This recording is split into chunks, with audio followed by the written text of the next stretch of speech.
De volta com o Educador Entrevista, converso agora com o secretário municipal de Educação. Vitor, gratidão pela participação conosco, boa tarde. Boa tarde, Luciano, todos que nos assistem pela TV Educadora. Sempre um grande prazer estar aqui conversando com você e falando um pouquinho sobre as ações da educação, né? Nós que estamos aí finalizando, né, na reta final do nosso ano letivo e já ao mesmo tempo nos preparativos, né, para o próximo ano também, porque a educação é essa dinâmica, né? A gente já está encerrando um ano letivo, mas também já estamos aí com os preparativos, né, tudo preparado aí já para iniciar o ano letivo de 2024, né, que a gente encerra aí mais um ciclo, né, de trabalho. E, Vitor, é interessante a gente destacar justamente isso, né? A gente passou aí por todo o período de matrícula, rematrícula, etc., né? Então, é uma coisa que se engatilha na outra, né? Encerrar esse ano e já se organizar para o próximo, quase não dá tempo de um respiro aí.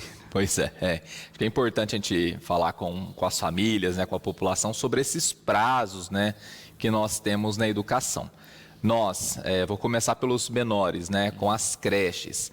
Então, os pais, nós fizemos um processo de seleção, né, fizemos a inscrição, depois a seleção, e agora na segunda-feira nós fechamos a questão das matrículas nas creches para o ano que vem. Nesse processo, algumas famílias nós não conseguimos contato, ou por telefone, que a gente tenta, né, eles deixam os telefones para a gente poder ligar para agendar a matrícula, a gente não conseguiu. Com isso, né, pode ter surgido alguma vaga em alguma unidade. Nós vamos chamar agora as crianças que estavam na lista de espera para aquelas unidades que ainda têm vaga para efetivar a matrícula ainda esse ano. Então, fiquem atentos aí à ligação, né, as unidades entrarão em contato com os pais para as vagas excedentes ainda esse ano. Aí, quem perdeu a inscrição neste ano, vai ter a oportunidade, a partir do dia 24 de janeiro, para fazer novamente, a gente vai abrir as inscrições para as creches. Então, fique atento, você que não fez a inscrição este ano, que não entrou no processo de seleção este ano, nós abriremos a partir do dia 24 de janeiro as inscrições para o ano que vem. E aí as vagas que forem surgindo ao longo do ano, ou aquelas que ainda não foram atendidas, né, nós vamos chamar as famílias. Outro ponto importante são as crianças que estão saindo da creche. Então, primeiro eu falei de quem vai entrar na creche, né?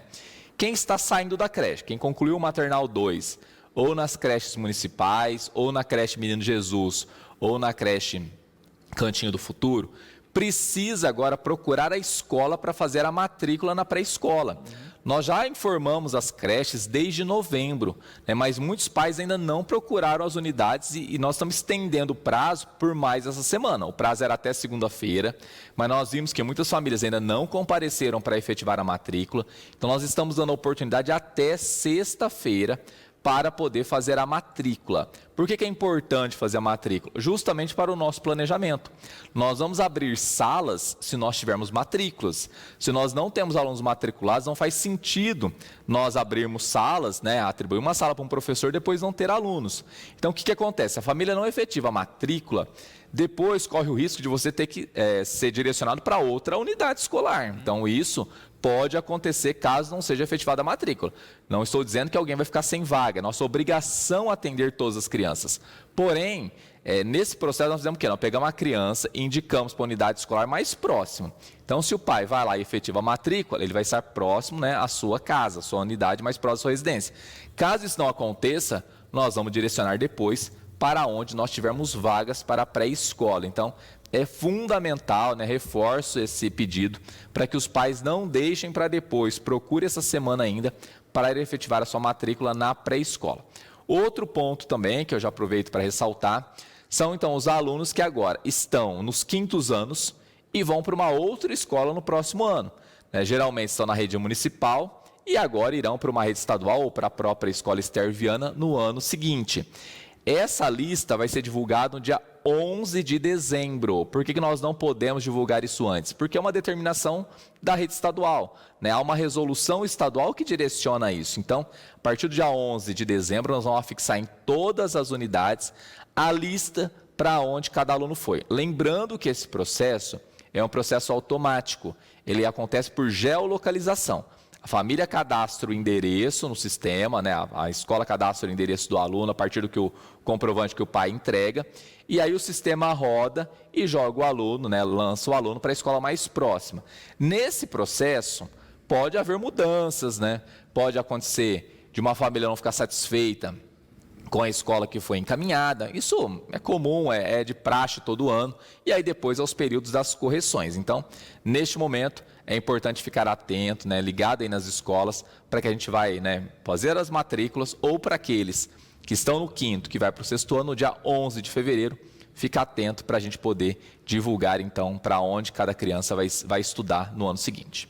E é importante destacar isso, né, Vitor? Como você bem colocou, né? Olha, tem que ter as matrículas para montagem das salas, tem uma conexão também relacionada à merenda, né? Tem que ter um número de alunos para se conseguir recurso para merenda, tem que se gerenciar, em alguns casos, a questão do transporte, né? Então, tudo isso tem que estar muito bem articulado.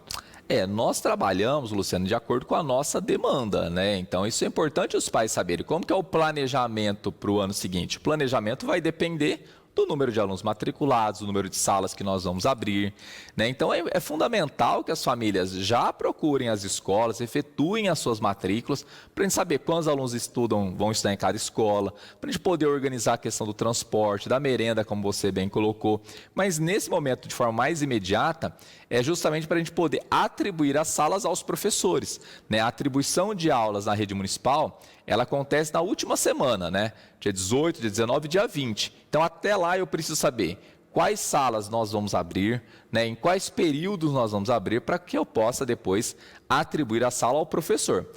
Tirando essa etapa, é possível abrir salas no próximo ano? Pode até acontecer, desde que nós tenhamos demanda. Mas isso é um processo que os professores entram em férias em janeiro, então a gente não consegue trabalhar isso em janeiro. A gente precisa deixar tudo pronto em dezembro, para que no dia 6 de fevereiro, é a data que nós vamos retomar as aulas na rede municipal em 2024, nós possamos ter todo mundo muito bem aí organizado, já sabendo o que é o professor da sua sala, que período que ele vai estudar, enfim, toda a nossa organização.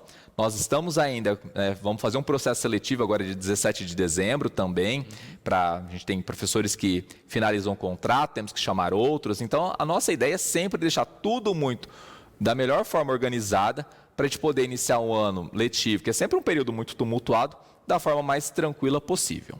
E a Ana Júlia aqui perguntando a respeito do processo seletivo, né, Vitor? A gente teve há pouco tempo atrás, que ela coloca aqui, o que aconteceu com aquele processo que estamos fazendo outro? Pois é, aconteceram duas situações, Ana Júlia, né? Para explicar para a Ana Júlia e todos aqueles que estão nos assistindo. Nós fizemos um processo seletivo em janeiro, a prova aconteceu em janeiro desse ano, né, de 2023, e esse processo seletivo, ele era por um ano, né? Então, ele já estava no prazo aí de encerramento, né? Porque o processo seletivo é um ano, podendo ser prorrogado por mais um ano. Então, ele já estava muito próximo. Nós chamamos muitos professores da nossa lista, principalmente para a PEB 1. E o que ia acontecer? Para o ano seguinte, nós não teríamos professores suficientes aprovados para poder cobrir as nossas necessidades. Então, esse era o primeiro motivo pelo qual nós iríamos realizar um outro processo seletivo, né? Porque a gente não ia ter professor suficiente para atender a nossa demanda. Então, a gente ia esperar encerrar esse processo para poder fazer outro. Mas também é uma outra questão, que é uma questão judicial. Quando nós aprovamos uma lei, que é a Lei Complementar 58 de 2022, houve, como é de praxe, né, ou uma denúncia no Ministério Público, ou o próprio Ministério Público pega para analisar as leis, enfim, né, e nesse processo, o Ministério Público identificou que 2 artigos dessa lei, da Lei Complementar 58 de 2028, eles eram inconstitucionais. Por quê? Porque eles não deixavam claro qual era a atribuição de um professor contratado, que nós explicamos, né? Por que nós temos professores contratados por período temporário? Porque nós temos uma rede de maioria mulheres, né? Então a gente tem afastamento por licença gestantes. Na prefeitura é possível você afastar por 2 anos sem remuneração, então nós temos professores afastadas sem remuneração. Nós temos professoras que ocupam outras funções, como é o caso de diretoras. As nossas diretoras de escola, elas são professoras concursadas, então elas se afastam da sala de aula para exercer a função de diretor. Para todas essas situações, além, só para finalizar, evidentemente, das faltas diárias, nós temos no serviço público direito a abonadas, a folgas eleitorais, a doação de sangue e outras faltas previstas na legislação. Só que todo dia que falta uma professora, eu preciso ter uma outra pessoa para poder substituir e assim não deixar os alunos em prejuízo, sem aula, porque senão depois teria que repor isso aos sábados e tudo mais. Então a gente sempre trabalha com o processo seletivo para cobrir essas ausências. No entendimento do Ministério Público, isso não estava claro na lei de 2022. Ocorre que nós temos uma outra legislação que permite essa contratação, que é uma lei de 2009. Então, os processos seletivos, eles podem acontecer como sempre aconteceram na rede municipal. Houve um entendimento jurídico que a lei não deixava claro. E o nosso último processo seletivo ele foi feito com base nessa lei de 2022. Então, esse novo processo, a gente, primeiro, garante o número de professores, né? Esperamos que sejam bastante professores aprovados, para garantir um número suficiente para atender a nossa demanda de 2024 e, ao mesmo tempo, nós estamos regularizando uma situação que foi apontada pelo Ministério Público como inconstitucional. Então, o processo seletivo vai acontecer agora no dia 17 de dezembro, as inscrições já encerraram, nós vamos ter a prova dia 17 de dezembro, e a partir de janeiro, após todo o processo de correção, nós já começamos as convocações para que eles possam iniciar, se tudo der certo, a partir do dia 1º de fevereiro, que é quando os professores retornam para planejamento, para as formações, e as aulas, como eu disse, começam no dia 6 de fevereiro. Então, foi isso que aconteceu, né? A gente tinha dessas duas situações, primeiro, de não ter professores suficientes, e segundo, uma questão jurídica que nós tivemos que regularizar. Perfeito, né? E aí, regularizando essa questão, né, a gente não tem mais a problemática para os processos seletivos que virão e que são feitos, como você coloca bem, com uma rotina, né, de 1 a 2 anos. Isso, os processos seletivos eles sempre são por 1 ano o processo em si, podendo, a critério da administração, ser prorrogado por mais 1 ano, né? Não significa que o processo vai valer 2 anos, ele vai depender muito se a gente tiver, porque muitas vezes a gente faz um processo e o número de professores aprovados ele é baixo. E aí, como a gente tem uma dinâmica de contratação, eu preciso ter um número razoável de professores aprovados para poder fazer as convocações que acontecem, que são necessárias ao longo do ano. Ao longo do ano a gente tem professores que se afastam, né, como eu disse, tem professores que entram de licença gestante. Então as contratações não acontecem só em fevereiro, elas podem acontecer a qualquer época do ano. Então eu preciso ter sempre professores para justamente não trazer prejuízo aos nossos estudantes. Então a gente pretende regularizar essa situação com esse novo processo seletivo, garantindo aí condições de continuidade dentro do nosso trabalho, dentro daquilo que a legislação prevê. Muito bom. Cláudio aqui parabenizando pelo trabalho, Vitor, e a gente estava falando daquela questão da matrícula, né, rematrícula, etc. O Cláudio aqui perguntando, né, direto na secretaria ou na própria escola? Como é que funciona isso? Todas as matrículas agora diretamente na escola, tá? Então o pai deve procurar a escola. Se ele ainda, olha, meu filho está fora da escola, a gente também já abriu prazo de inscrições, ele está no pré, mas eu não procurei nenhuma escola. Vai direto à escola. Matrícula é sempre na unidade. O que nós fazemos na secretaria? Inscrições para as creches. Então, as inscrições para as creches retoma dia 24 de janeiro. As famílias devem procurar a Secretaria Municipal de Educação. Agora, toda a parte de matrícula pode procurar diretamente a escola. Não fiquei satisfeito com alguma questão. A escola me disse que não vai ter, eu preciso do período da manhã e não vai ter atendimento de manhã. Alguma situação nesse sentido, também a Secretaria de Educação está de portas abertas para poder esclarecer dúvidas e tentar resolver todas as situações que nos são apresentadas ao longo dos dias aí, que a gente está nessa fase de matrícula. Uhum. E também é importante destacar, não é, na questão específica que você colocou, que não é por escolha, é uma questão geográfica. Eu procurei a escola que eu acho que é melhor, se não tiver dentro do raio lá do meu endereço, eu não tenho como escolher. Isso, nós atendemos de acordo com o endereço, né? As famílias, elas vão lá, podem até procurar a escola, né? Eu fui lá na escola, eu moro lá no Alvorada e vou procurar a escola, sei lá, Ana Bonagura. Né? O Alvorada não é o setor do Ana Bonagura. Então, a escola ela atende primeiramente todos os alunos do seu entorno. Surgiu uma vaga, tem uma possibilidade, a sala está vazia, a gente pode até matricular. Mas a prioridade sempre é para poder atender as crianças que moram próximo à residência. Então, por isso que a gente indica, procure a escola mais próxima da sua residência para poder fazer a matrícula. Porque muitas vezes um pai tem carro e consegue levar em outra escola, mas a gente não pode prejudicar aquele que não tem, que precisa levar seu filho a pé até a escola para poder ter que deslocá-lo depois para uma unidade muito longe. Então, a gente faz todo esse trabalho, todo esse planejamento para poder sempre atender aqueles que mais precisam, garantindo vaga a todos os nossos estudantes. Vitor, é interessante também, né? Esse período de pausa, né, específico, também é um momento que se coloca muita coisa em ordem, né? É um momento das pequenas revisões, reparos, né, de preparar o ano letivo vindouro. É isso, nesse período, né, de janeiro, né, as nossas unidades não estão com os alunos, então a gente aproveita para fazer as devidas manutenções, né, fazer alguns investimentos ali pontuais, visando sempre, né, a melhoria, né, do espaço para os nossos estudantes. Nos últimos anos a gente tem feito bastante ações, né, dentro das nossas escolas de manutenção. Nós criamos um programa chamado PDD Batatais, que a Secretaria de Educação transfere recurso para a PM das nossas unidades, e com esses recursos elas conseguem minimamente garantir um espaço adequado para os nossos estudantes. Então, esse período a gente aproveita para fazer algumas ações nesse sentido, mas elas acontecem durante todo o ano, né? Então, isso é uma prática, né, que nós utilizamos. A partir de janeiro também, a gente tem, é importante dizer, a gente tem uma das nossas creches que atendem as famílias que trabalham, né? Então, a creche Vilma, ela funciona em janeiro para poder atender exclusivamente as famílias que trabalham, que não tem com quem deixar os seus filhos na creche, há uma creche que faz esse atendimento, porque a gente também entende que é importante que a criança também tenha período de férias, né? As férias, ela é para o período da criança, para que ela possa ter um convívio com a família e saia daquela rotina, né, de 200 dias de rotina, né, na creche, de ficar das 7 até às 16 horas, né, em atendimento. Então, é um período que nós organizamos as nossas unidades. Nós, da Secretaria, quando nós preparamos muita coisa em relação à documentação, em relação à prestação de contas, a relatórios, enfim, a gente acaba fazendo aí todo um balanço, né, de ações que foram realizadas no ano que conclui, mas também já deixa toda uma documentação pronta para o início do ano seguinte, com planejamento de formação, de calendário. Então, tudo isso é aproveitado, né, para ser feito no mês de janeiro, né? Então, é um período que a gente assim, acaba não tendo descanso, porque as coisas continuam acontecendo, as obras continuam acontecendo, né? E a gente tem que dar conta, dar vazão a todas essas demandas. Uhum.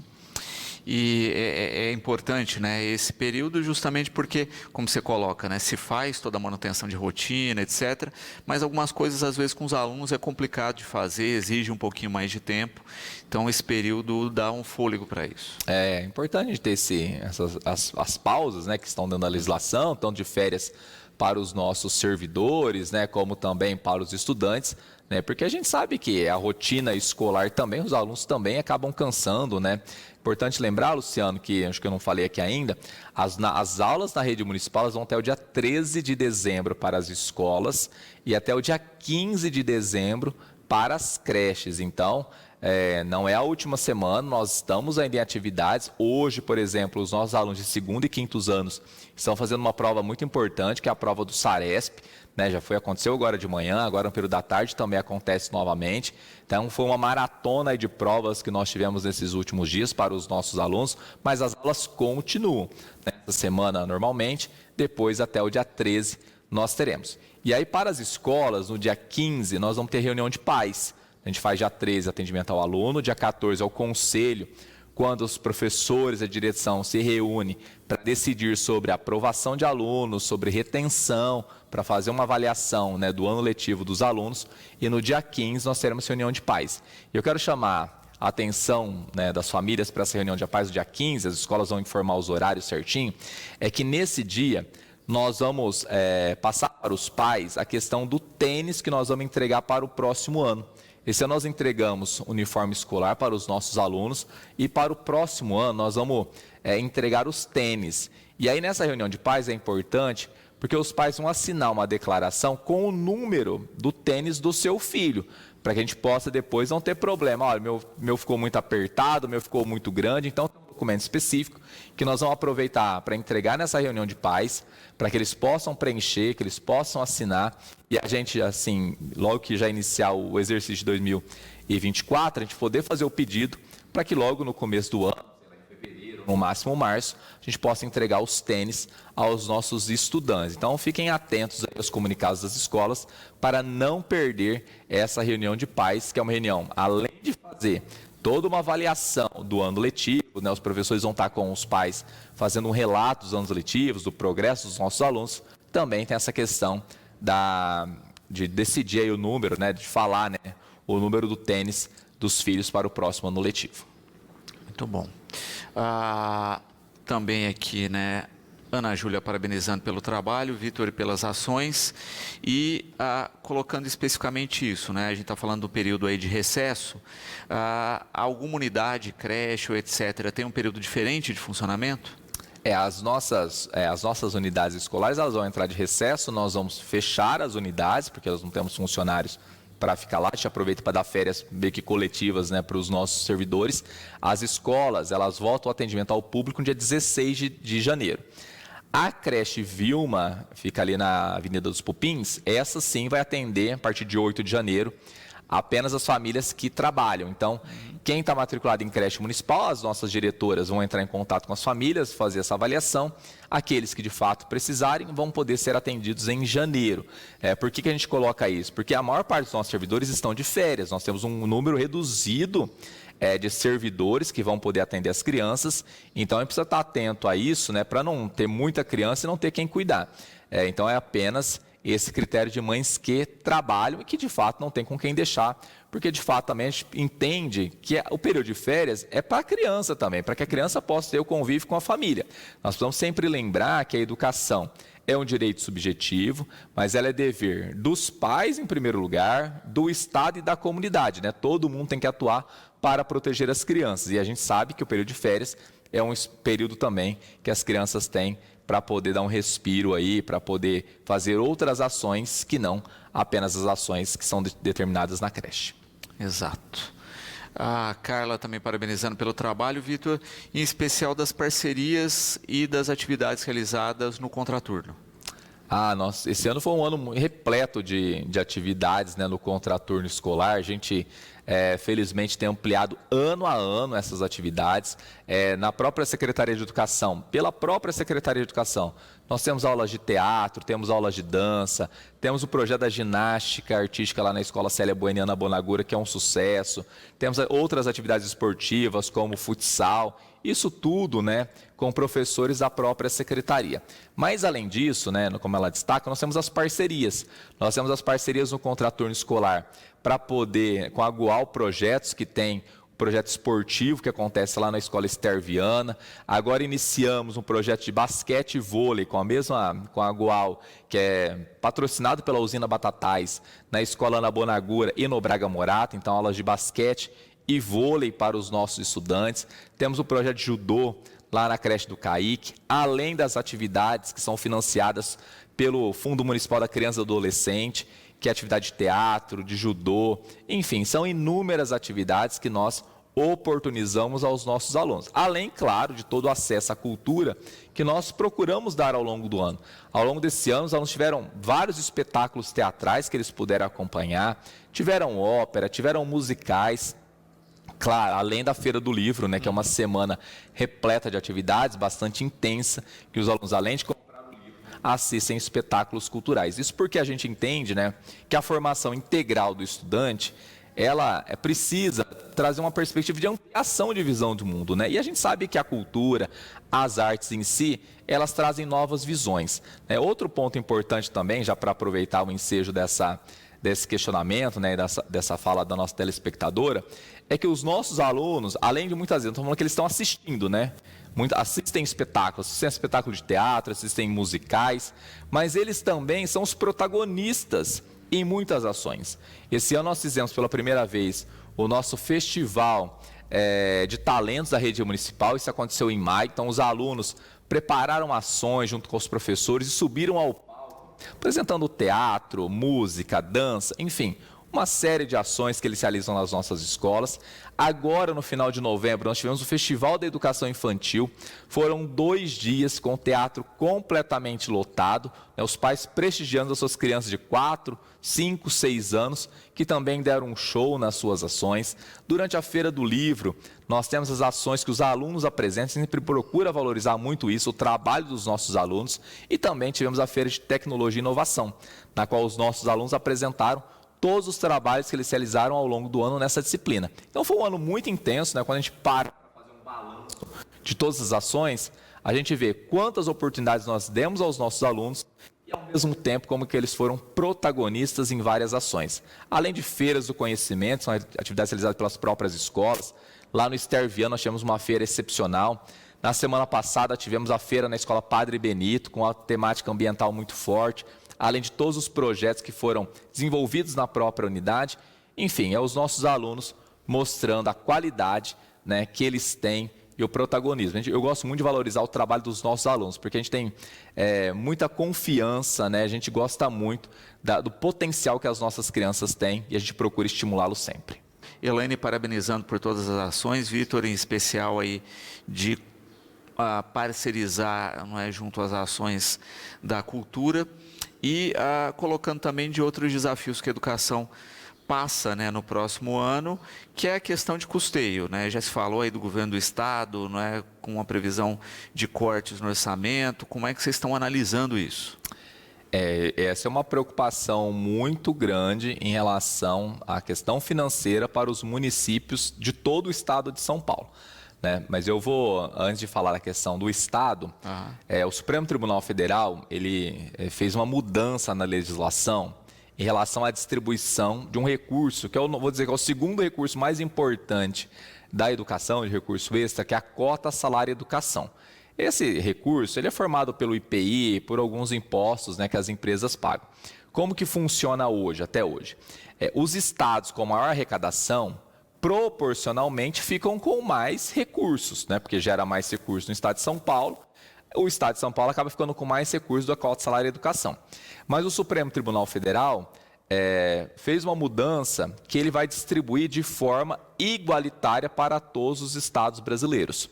Portanto, o estado de São Paulo, que fica com a maior parte do recurso, vai perder bilhões de reais em recurso para outros estados com menos atividade industrial, como são casos dos estados do Nordeste e do Norte do país. Só em Batatais, esse recurso, há uma estimativa que é feita aí pelo próprio INEP, que nós iremos perder cerca de 2 milhões de reais em investimentos desse recurso, né, que é a cota salário educação. Então, isso é uma situação bastante temerária, no momento em que nós ainda temos importantes desafios para a nossa rede, como ampliação de vagas em creches, de melhorar a infraestrutura educacional das nossas unidades, promover uma aprendizagem de qualidade, ampliar o período de educação integral, enfim, são uma série de ações que nós temos ainda, né? Nós temos essa situação que é temerária e muito preocupante, porque vem de uma hora para outra, sem previsão de compensação financeira para nós que temos contratos em vigência. Nós temos vários contratos em vigência, nós temos obras em andamento, né? Nós temos uma série de compromissos já firmados, contratos que têm duração de 12 meses, então iniciamos o contrato agora, ele vai durar até o ano que vem, então isso é uma situação bastante preocupante. Com relação ao recurso do governo do estado, né, a gente sabe que, eu acho que vota até hoje na Assembleia Legislativa alguma série de medidas de impacto importante, né? O governo do estado quer reduzir o valor aplicado percentualmente na educação, que a gente considera um grande prejuízo, né? Não para a rede municipal, isso não vai impactar diretamente na rede municipal, mas prejudica a educação de uma forma geral no estado todo, né? Então, isso eu fico muito preocupado. Mas uma questão que nós temos com o estado é a parceria com a merenda e com o transporte. Este ano tivemos um ano muito difícil em relação à merenda escolar. Por quê? Porque os valores são irrisórios, né? A gente fala assim, as pessoas não acreditam que cada aluno, o estado repassa R$1,38 para o aluno, para que ele possa se alimentar na escola. É um valor muito baixo, né? E a prefeitura acaba assumindo com os custos, né? Esse ano nós tivemos que colocar muito recurso municipal para poder garantir o atendimento na merenda da rede estadual, ou seja, é uma inversão, porque o estado, que é o ente mais forte, ele deixa de aplicar recursos na merenda e o município, que muitas vezes tem as suas receitas já comprometidas com folha de pagamento, com outras ações, tem que tirar dinheiro do próprio caixa para poder financiar a merenda na rede estadual. Eu fico imaginando qualquer pessoa que está nos assistindo tentar fazer uma refeição por R$ 1,38. Então, assim, é absolutamente muito complicado, né? Então, é claro que essa situação nos trouxe momentos de dificuldade. Nós tivemos um momento, alguns dias, que nós não tínhamos, por exemplo, a empresa não entregou margarina. Por quê? O que acontece? A gente acaba, às vezes, atrasando um pagamento porque não tem recurso, não que a gente não quer pagar, porque não tem o recurso, depende do recurso do Estado para poder pagar, o recurso não vem e a gente acaba ficando em falta por alguns dias de alguns itens. Mas quando a gente olha para a merenda escolar no município, a gente compara com outras realidades, é o esforço da prefeitura, é tirar o dinheiro do caixa da prefeitura para poder sustentar uma merenda de qualidade. E aí, para o ano que vem, o governo do Estado anunciou ontem que vai dar um reajuste de 34% no valor da merenda.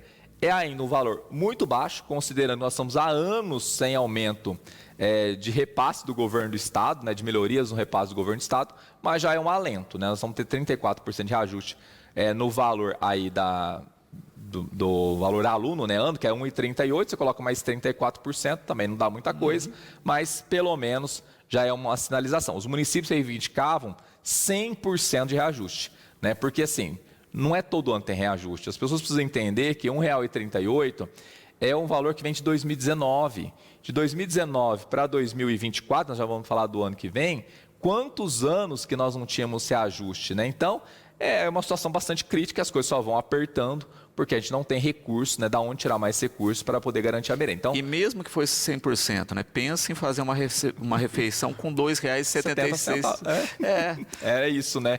Então agora nós vamos ter 35% de reajuste da merenda para o ano que vem, o que é ainda insuficiente.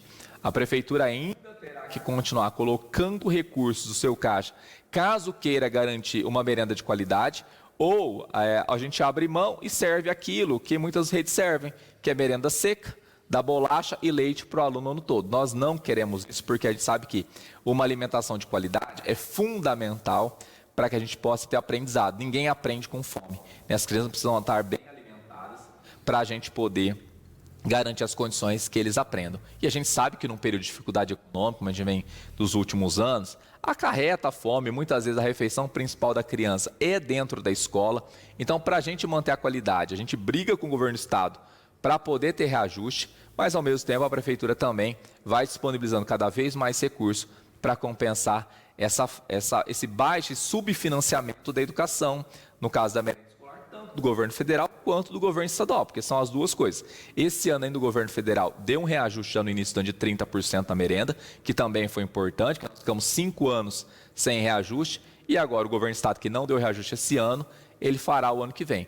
Mas o que é importante, né, é que a população também cobre para que a gente tenha reajustes anuais. Dá para a gente ficar 5 anos, teve 30% para o ano que vem, e ficar depois mais 5 anos sem reajuste da merenda escolar. É um absurdo, porque o preço dos alimentos vão subindo ano a ano, há um processo inflacionário sempre, que agora está mais controlado, mas ele sempre vai existir, que prejudica muito as contas públicas, né? E a gente acaba perdendo muitas vezes a qualidade que nós não queremos perder. A gente entende que a alimentação é um ponto fundamental e tem que ser de qualidade para todos os nossos alunos. Exato. Vitor, para quem tiver alguma dúvida, né, a respeito de matrícula, rematrícula, precisa sanar alguma questão relacionada à secretaria, quais os caminhos? É um dos pontos. Para quem já está matriculado, né, procure sempre a escola. Vou só relembrar aqui, as aulas vão até dia 13 de dezembro nas nossas escolas, até o dia 15 de dezembro nas nossas creches. Então, se a pessoa está matriculada, já procura diretamente a unidade, que ela vai poder dar os esclarecimentos. Eu quero vaga, eu não consegui vaga, eu estou com alguma dificuldade, entrar em contato com a Secretaria Municipal de Educação no 3761-7200 ou ir presencialmente, né? Secretaria de Educação fica aqui em frente ao recinto da Festa do Leite, na Avenida Moacir Dias de Moraes, 1690. Então, as famílias também podem se dirigir lá, que nós, ou eu, ou quem estiver lá, iremos atendê-los, né, com o maior prazer, procurando sempre solucionar os casos mais específicos. Vitor, gratidão sempre pela participação, sabe que o programa está sempre à disposição. Que agradeço, Luciano, né, por todas as oportunidades que foram dadas ao longo desse ano para a nossa rede, para poder mostrar o trabalho que nós realizamos, né? A gente Ao longo desse ano tivemos muitas ações, né? Estamos com muitas ações em andamento, construção de creche, reforma de unidade, entrega de parquinhos, né? Ainda tem muita coisa ainda para até finalizar o ano, ainda temos muita coisa ainda para poder entregar para as nossas unidades, mas agradeço sempre a oportunidade, vocês sempre são parceiros nossos, né? Também de outras ações, como foi a Feira do Livro, a Feira de Tecnologia e Inovação, trazendo a boa informação para a nossa população e mantendo eles sempre informados. Muito obrigado.